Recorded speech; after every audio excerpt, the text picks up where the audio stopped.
We will discuss about the mechanical consideration of tooth preparation. There will be the certain forms. First thing is retention form, resistance form, and the deformation. We will discuss one by one.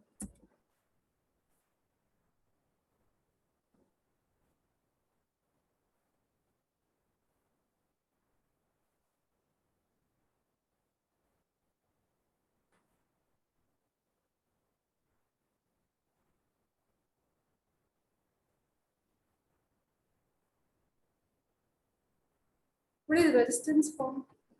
First thing, the quality of preparation that prevents the restoration from being dislodged by the force which are parallel to the path of the withdrawal, known as a retention. See, you can see here the diagram A and the diagram B. Okay?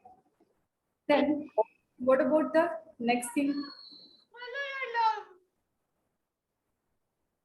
The next thing, very important thing, is path of insertion.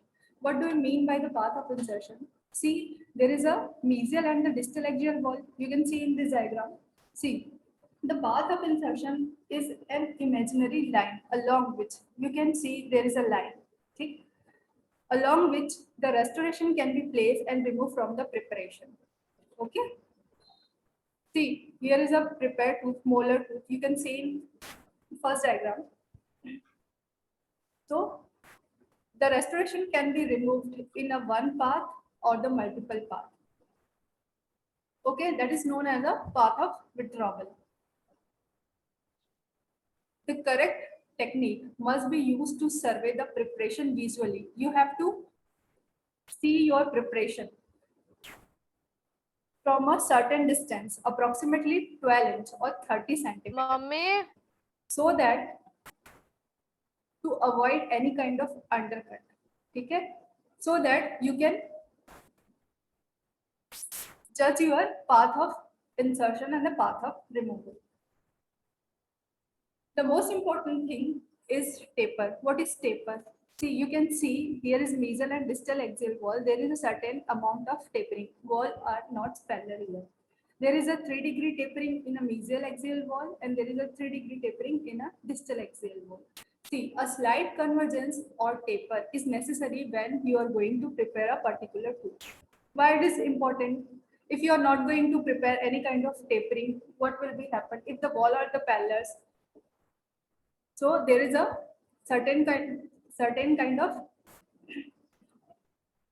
problems that will leads to difficult seating of your restoration.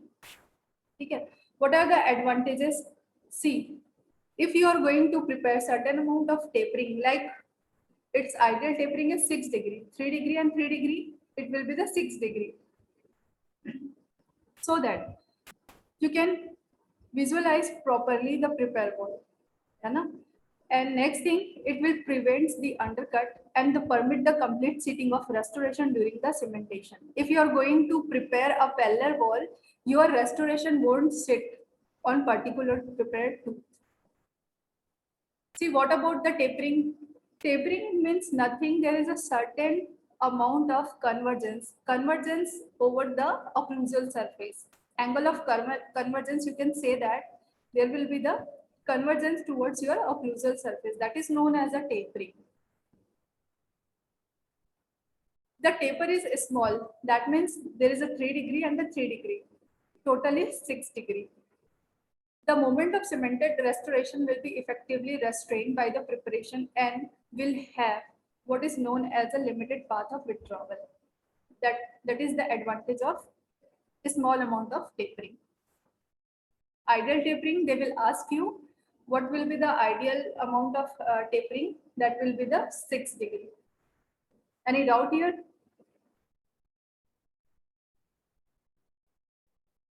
See, what is the relation between the amount of tapering and the retention?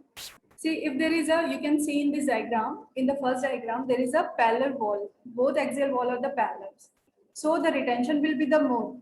When the degree of tapering is less, the retention will be the more. When you increase the degree of tapering, like there will, if there in a second diagram, like 15 degrees tapering, the retention will be decreased.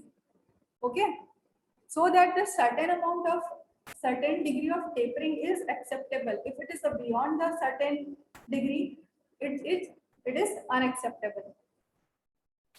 Theoretically, maximum retention is obtained if the tooth preparation has the parallel walls. However, it is impossible to prepare the tooth this way using the current technique and instrumentation. Okay, is it clear?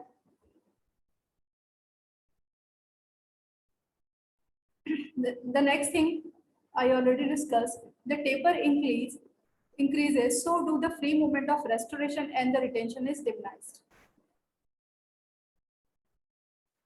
Next thing, the most important point in mechanical consideration is surface area. What about the surface area? See, there is a relation between the tapering with retention and there is a relation between the surface area with the retention. Both are the directly proportional to the retention. Okay. If there is a surface area is more, the retention will be the more. Retention is mainly depends on the surface area of prepared tooth. Okay. The crown with the long axial wall and the are the more retentive than the short axial wall. Okay. So if anyone asks you about the surface area like the molars, molar crown are more retentive. Why? Because they have the large surface area and the long axial walls. That's why they are the more this kind of processes will be the more retentive than the premolar or the anterior. Am I clear right now? Next thing about the type of preparation.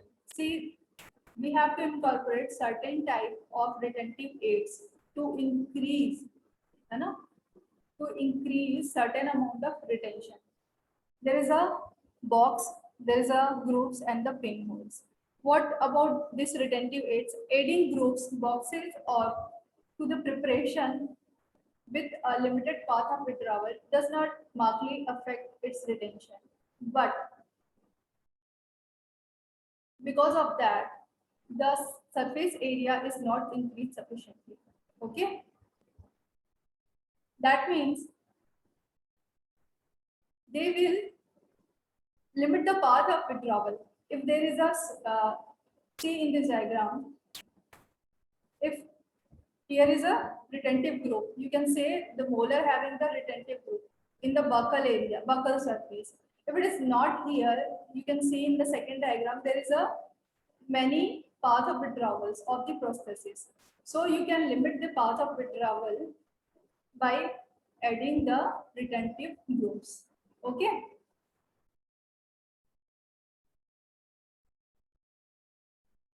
The next thing about the resistance form. What about the resistance form? What is resistance? To prevent the dislodgement of the restoration by the force directed in a apical or the oblique direction and prevent any movement of the restoration under the occlusal force. Okay.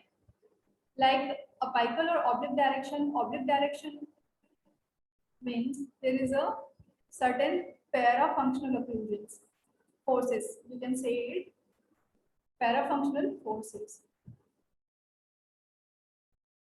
See, in diagram A and in diagram B, you can see that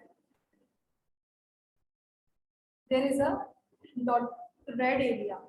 This is known as a resistance area.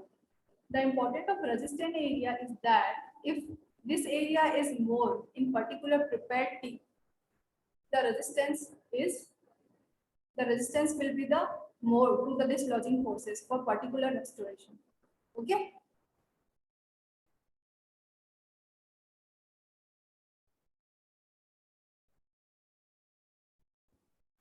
See, what about the magnitude and the direction of dislodging forces? You can see here, if there is a long, this is molar, this is molar, this is buccal side of the molar prepared tooth. Okay. If it is a long buccal wall, you can see in first diagram and the second diagram, you can compare in both diagrams. If there is a long buccal wall, the resistance area is more. If it, you can imagine if the forces is coming from the right side, the processes will leads to dislodge from the left side. Because of that, here is a buccal wall. The length of the buccal wall is more. If the length of the buccal wall is more, because of that, this resistance area, the processes will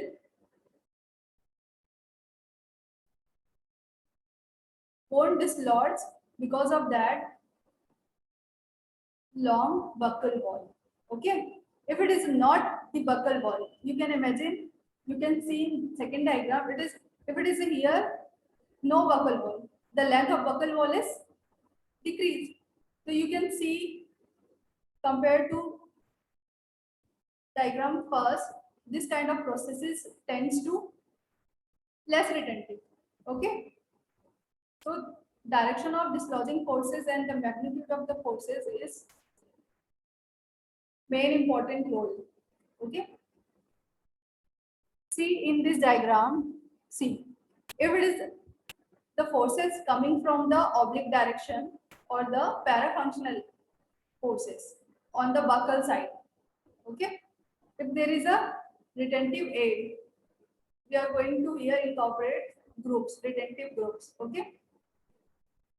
So the processes will tends to dislodge from the lingual direction. If it is the forces coming from the buccal direction, the dislodgement of processes will occurs in a lingual direction. Because of that, the axis of rotation is here,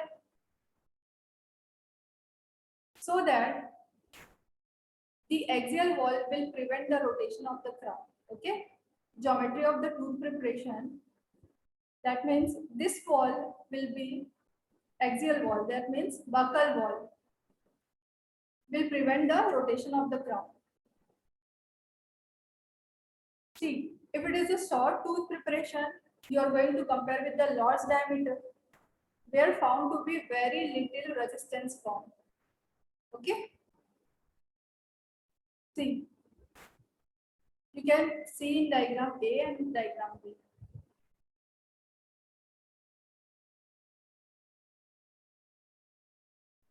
Same thing when you are going to compare with the complete crown and the partial crown.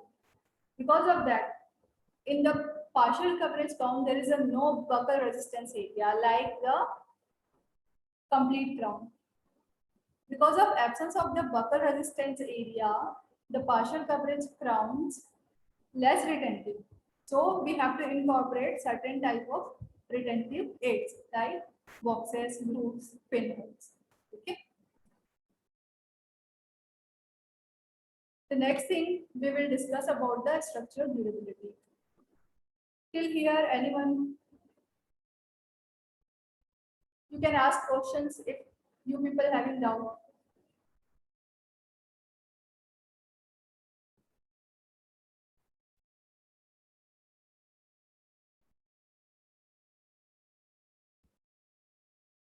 The next thing about the structural durability, which is more important thing in mechanical consideration. Okay.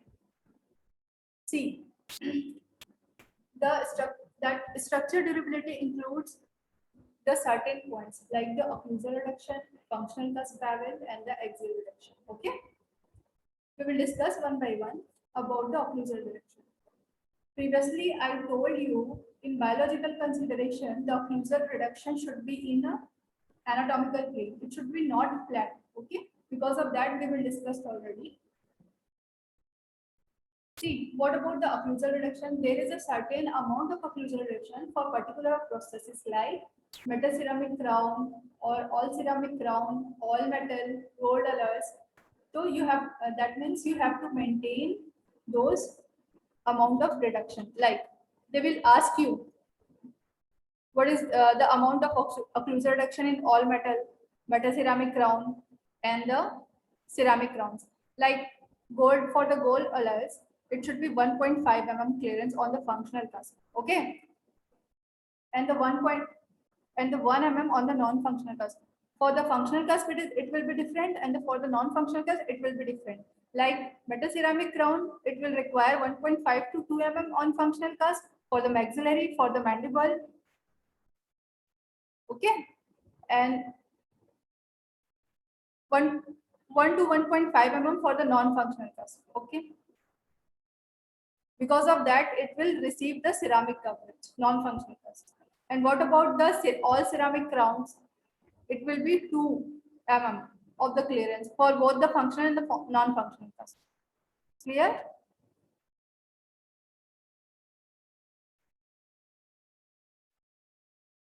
Next thing is functional cusp bevel. What is the functional cusp bevel? Bevel means functional cusp bevel means you have to give the certain degree of inclination on the functional cusp of maxillary and the mandible. Okay. A wide bevel, you have to place the burr at the 45-degree to create a functional cusp bevel. The advantage of beveling is like it will eliminate the unsupported enamel. That's why we are going to incorporate beveling. Okay. A wide bevel on the lingual incline of maxillary lingual cusp. Because of that, in maxillary, the functional cusp is palatal cusp. So that the palatal incline of maxillary palatal cusp, the bevel should be given. And the buccal inclines of mandibular buccal cusp. Because of that, in the mandible, the buccal cusp is functional cusp. Provide the space for the adequate bulk of metal in the area of heavy occlusion contact. That's why the functional cusp beveling is given. If it is incorporate amount of beveling, so what will happen? So that there will be the insufficient amount of bulk. So there is a failure of prosthesis, chance of failure of prosthesis. Okay, you can see in first diagram. If it is inadequate, if it is adequate, so that there is a equal thickness of metal will become on the functional area. If it is not, that means durability of your prosthesis will decrease. That's why beveling is important. Okay. If it is, what about if the beveling is more? If it is beveling is more, you can see here in third diagram. If it is beveling is more in the functional cusp area, that will leads to the over contouring of the prosthesis. Okay, so it will unaesthetic.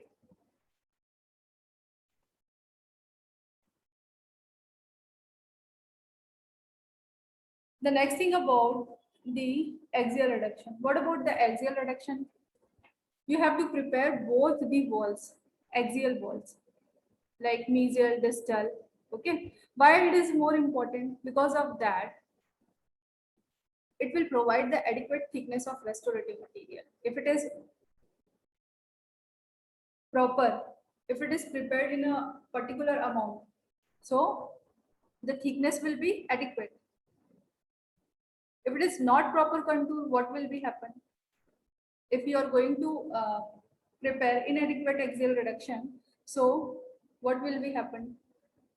If you are going to prepare less amount of axial reduction, that means it will lead to the thin wall.